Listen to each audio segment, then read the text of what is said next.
All right, let's take a moment and look at our coffee and see if we can't catch a little bit of what first crack on the coffee bean sounds like. This is a Costa Rican that I'm going to be roasting to a full city plus that's right to second crack, and this is what the first crack sounds like.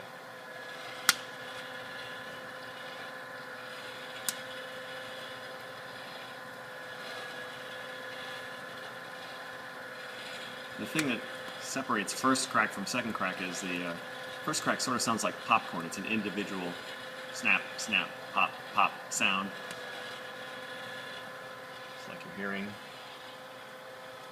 And the second crack is, I don't know, sort of like if you take bubble wrap and twist it, it's just a lot of little cracks together.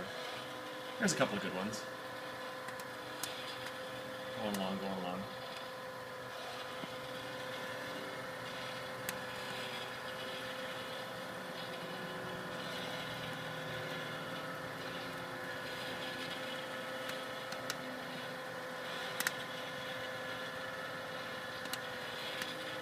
So that is a typical first crack sound.